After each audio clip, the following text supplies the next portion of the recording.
You ever notice how some neighbors think your backyard is somehow their business? Well, mine sure did. When I started building a small workshop in my backyard, my HOA's self-appointed rule enforcer, Karen, completely lost her mind.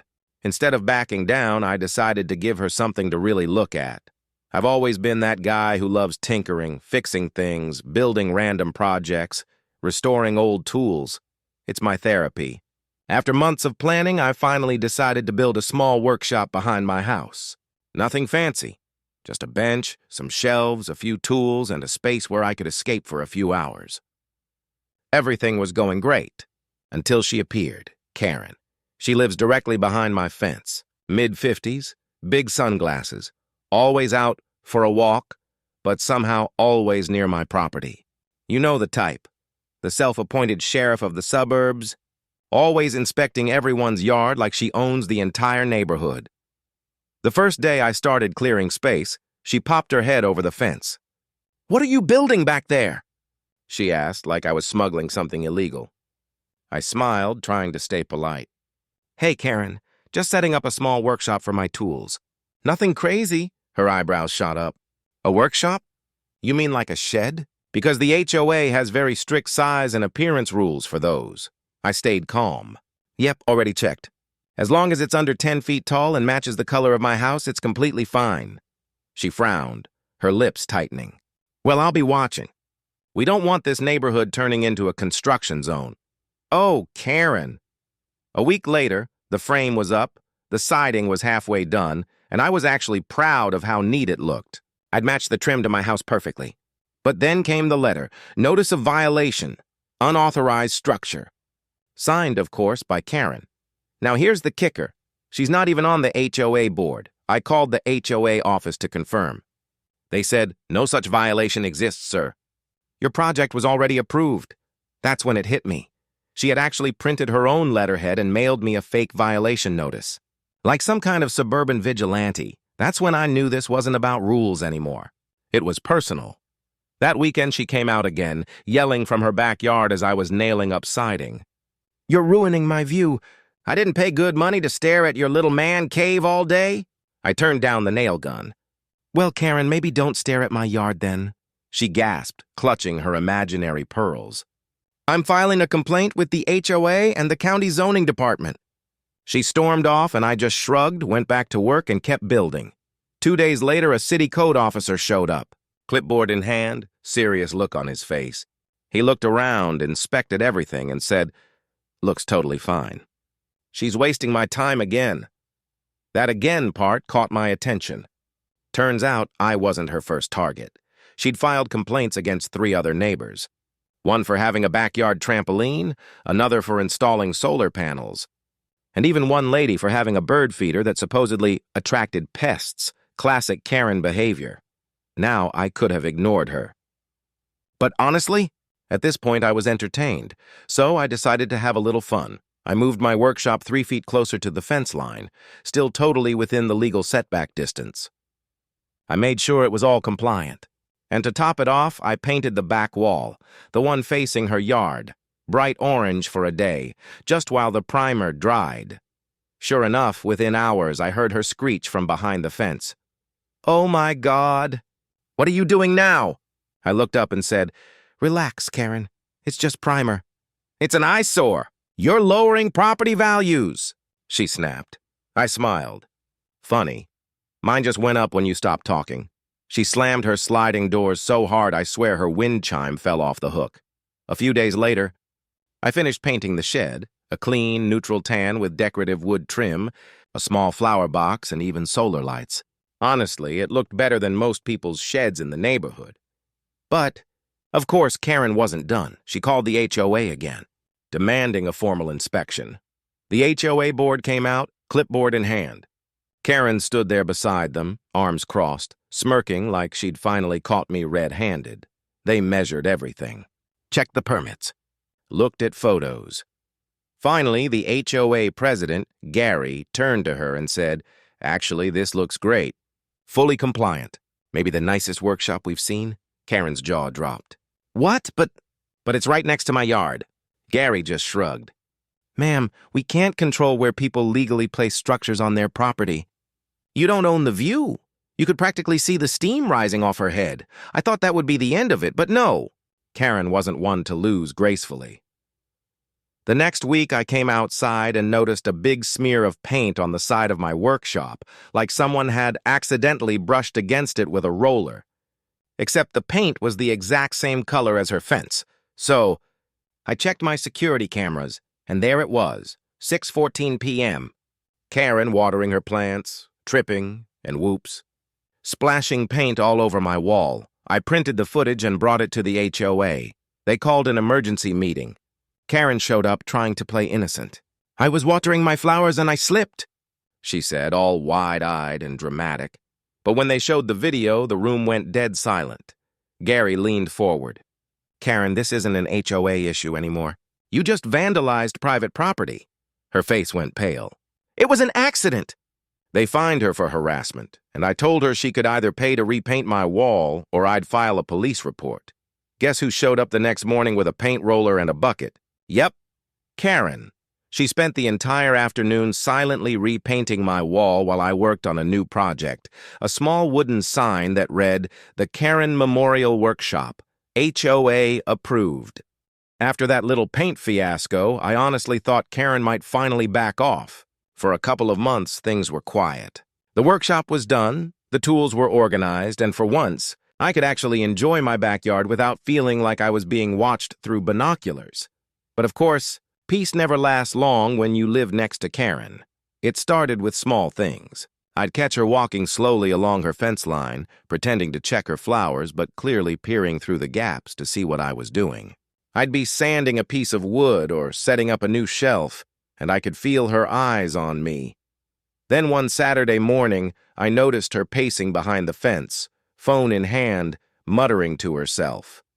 I shrugged it off, figuring she was just ranting to one of her friends about the eyesore workshop, that, by the way, looked better than half the homes on the street. Later that day, I went to check my mailbox. And there it was, a new letter. Handwritten this time. "Your power tools are too loud. Please limit your noise to 3 hours p.m., 4 p.m. on weekdays only." No signature, of course. But I didn't need one. Who else in the neighborhood would try to enforce hourly noise restrictions with no authority whatsoever? I just laughed. The audacity was almost impressive, but then instead of ignoring it, I decided to lean into it, in the most neighborly, HOA-friendly way possible.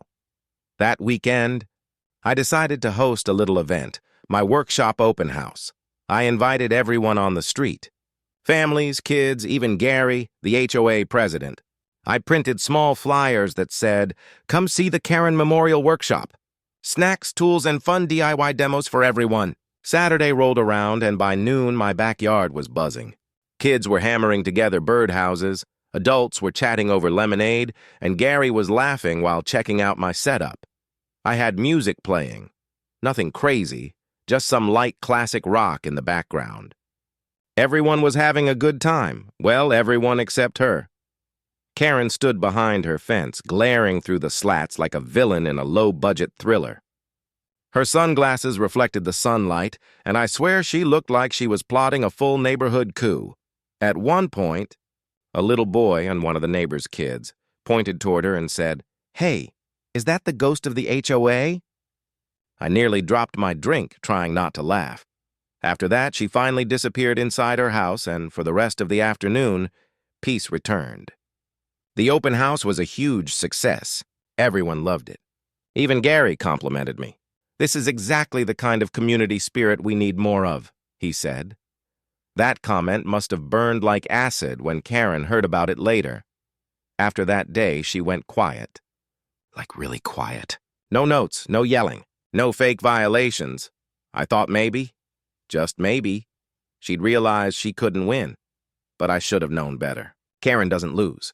She just regroups. A few weeks later, I was out mowing the lawn when I saw her standing in her yard again. She wasn't yelling or spying this time, just staring at the workshop, arms folded. Something about it made me uneasy. The next morning, I found small wood chips and debris near the side of my fence. At first, I figured it was from my own work, but when I looked closer, I noticed a few screws missing from one of the fence panels, like someone had tried to loosen it. I checked my security footage again. 12 a.m. There she was, flashlight in hand, poking around near the fence line. I just stood there staring at the footage in disbelief. She wasn't even subtle anymore. This wasn't about HOA rules anymore. This was obsession. I brought the clip to Gary the next day. He sighed and said, "We've had complaints about her before. You're not the only one." Apparently, she'd been sending anonymous letters to 3 other neighbors, criticizing everything from their mailbox color to their lawn decorations. Gary promised he'd handle it. 2 days later, a formal notice went out to the entire neighborhood. It read, "Reminder, only official HOA communications are valid. Harassment or falsified notices will not be tolerated." Oh, that must have stung.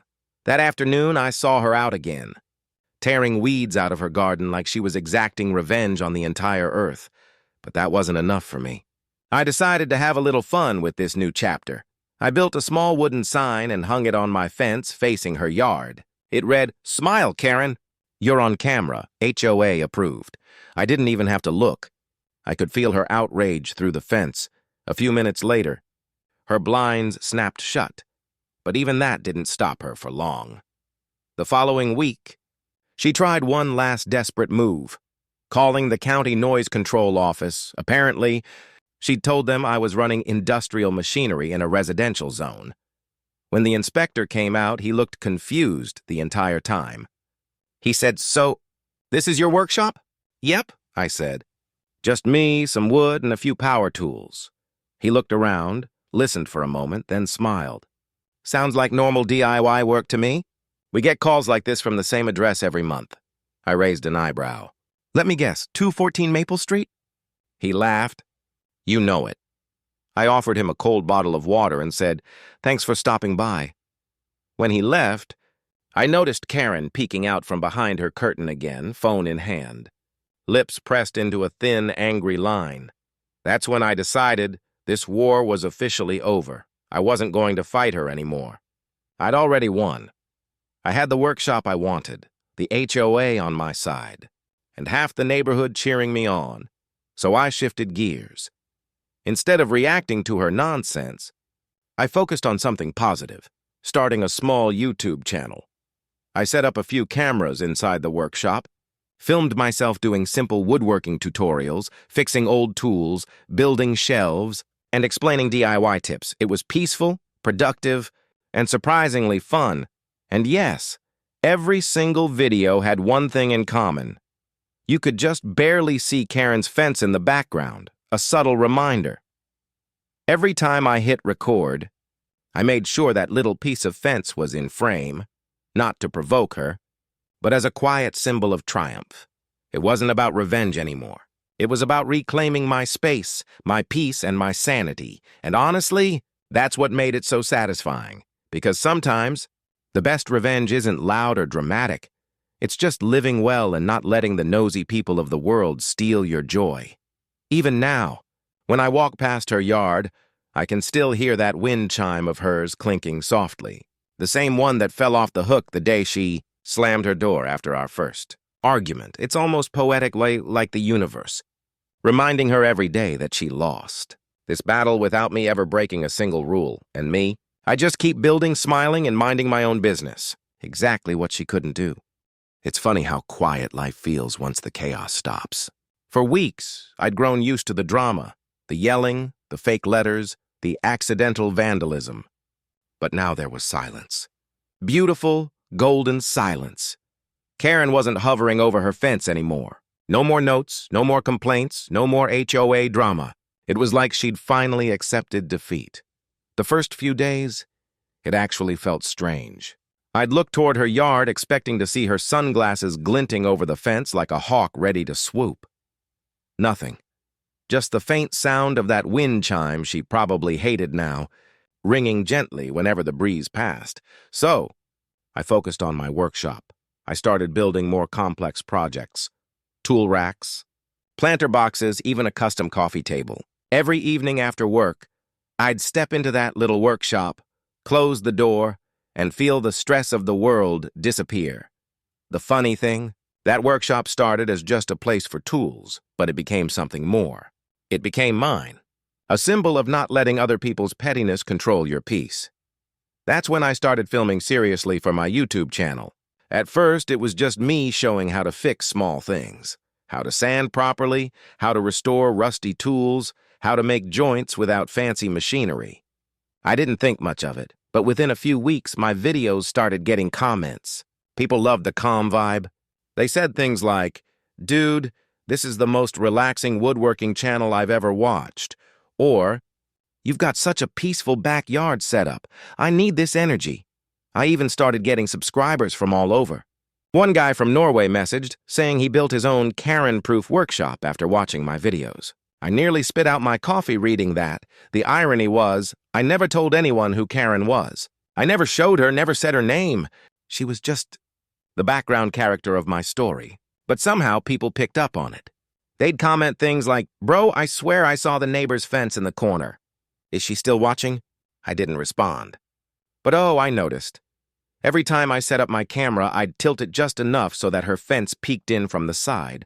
A quiet reminder that peace doesn't mean erasing the past. It means learning to smile right through it. But here's the thing about peace. It makes people like Karen uncomfortable. Because while most of us enjoy quiet, Karen thrived on conflict.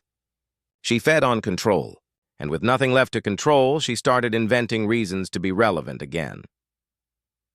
One Thursday evening, as the sun was setting, I heard footsteps behind my fence. Not unusual, the houses were close together. But then came the cough. That unmistakable, exaggerated, attention-seeking ahem. I sighed, put down my sander, and said, "Evening, Karen." She froze. "How did you know it was me?" I smiled to myself. Lucky guess. There was silence for a moment, then she said, "Your light is too bright. It shines into my bedroom window." I looked up at my workshop. A single solar light on the roof was gently glowing, barely bright enough to see my tools. "Karen," I said, "that's a solar light. It's the brightness of a candle." "Well, it's a distracting candle," she snapped. "I'll be filing another complaint." I chuckled. "You do that. Just make sure you file it with the right HOA this time." She huffed and stomped away. I thought that would be the end of it, one last gasp from her inner control freak. But a week later, I found out she'd gone further. A notice was taped to my door. "Complaint under review. Lighting nuisance." Except this time, it wasn't from the HOA. It was from the city. She'd actually filed a municipal complaint about the solar light on my workshop.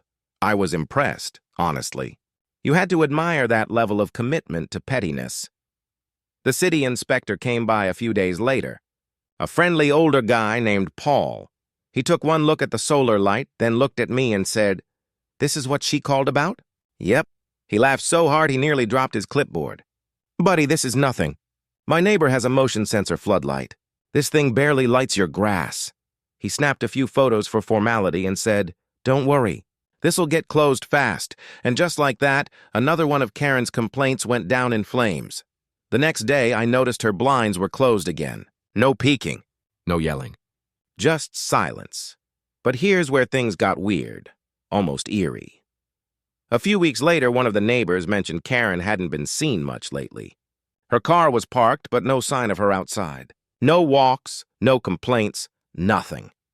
At first, I figured maybe she'd finally decided to move on, maybe even take a vacation. But a month passed. Then another. Her yard started to look neglected. The once perfectly trimmed bushes grew wild. The flowers wilted. Then one morning, I saw a "for sale" sign go up in her yard. No announcement. No goodbye, just gone. A real estate agent came by to tidy things up, and within a few weeks, the house sold. When the moving truck came, I stood in my backyard, watching quietly. I wasn't gloating. Not really. Just reflecting on how fast life can turn. The new owners were a young couple, friendly, quiet, always smiling. They introduced themselves right away, and within a week, they'd planted a small garden and added string lights along their fence.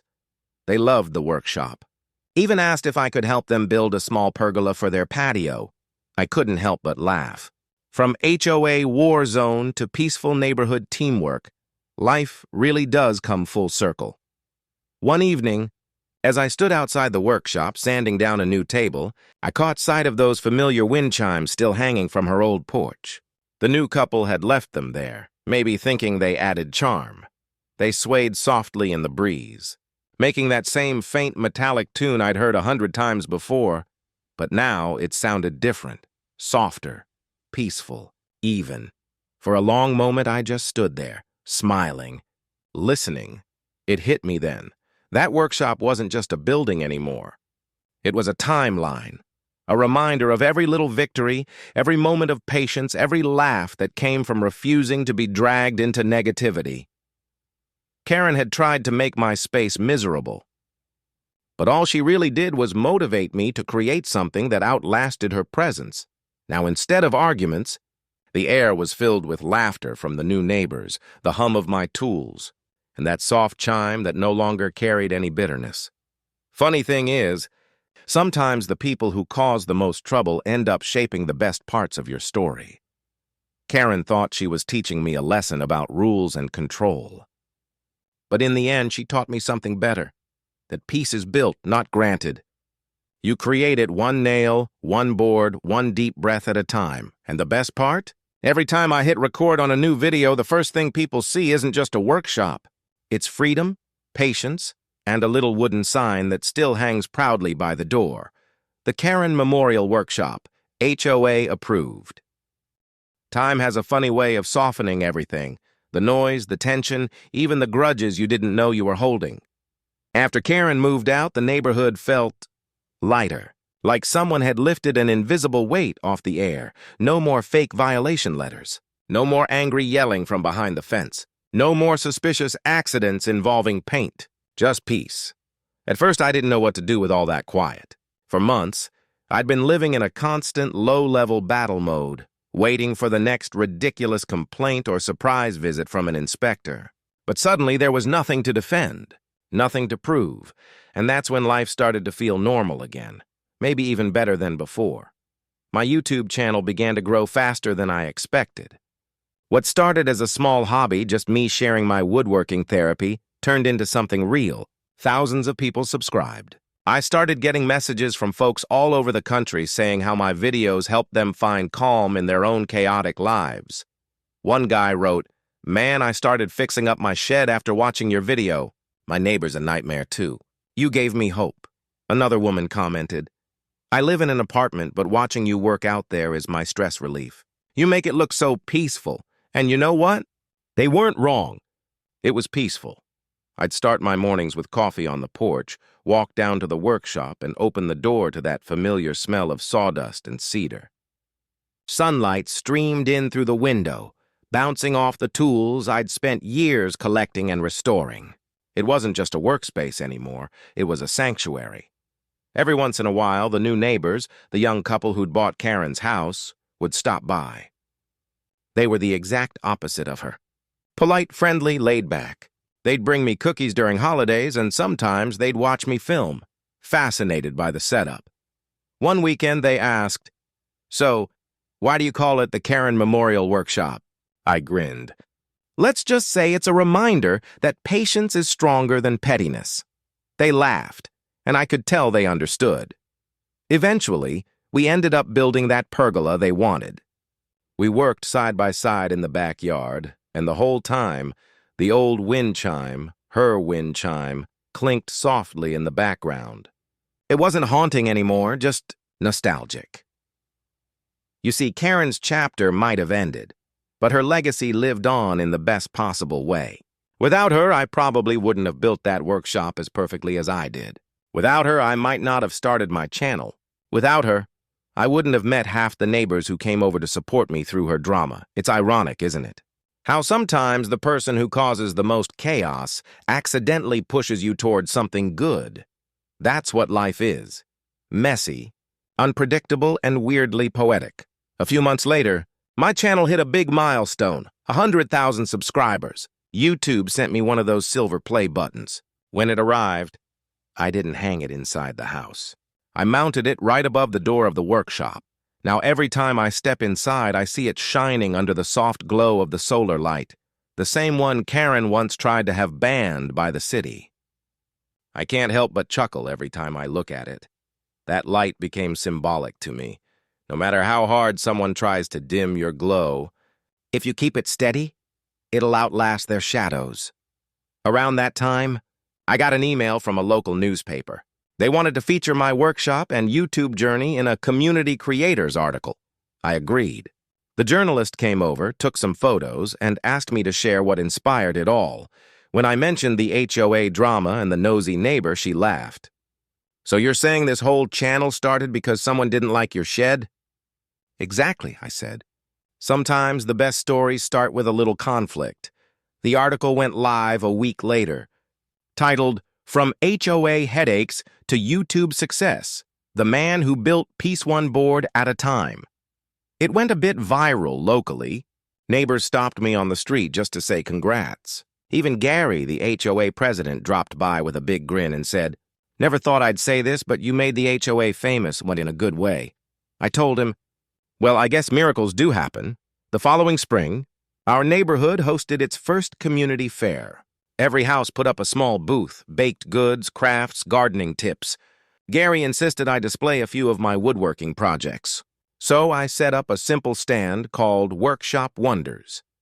People stopped by, asked questions, bought small wooden planters and birdhouses. Kids loved painting them.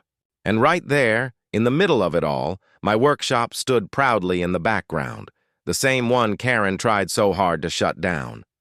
As the sun set and the fair wound down, I caught myself looking toward her old house. The new owners had hung fairy lights along the fence, and the whole yard glowed warm and golden.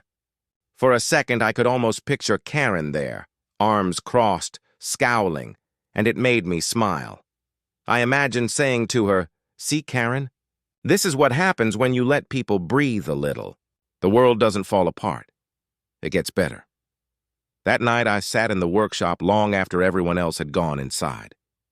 The faint hum of crickets filled the air. My tools hung neatly in place, the soft flicker of the solar light casting gentle shadows on the walls. It hit me how far things had come, from fake violation letters to newspaper features, from neighborhood wars to peaceful weekends. The same space that once sparked arguments had become a little corner of calm, not just for me, but for everyone around. That's the thing about peace. You can't demand it or force it. You have to build it, piece by piece, even when it feels impossible. And as crazy as it sounds, I had Karen to thank for teaching me that. Because sometimes, the person who tries hardest to ruin your day ends up giving you the blueprint for how to make it better. So now, whenever I start a new project, and whether it's a shelf, a bench, or a simple repair, I always start the same way. I take a deep breath, glance at the wooden sign above the door, and smile. The Karen Memorial Workshop.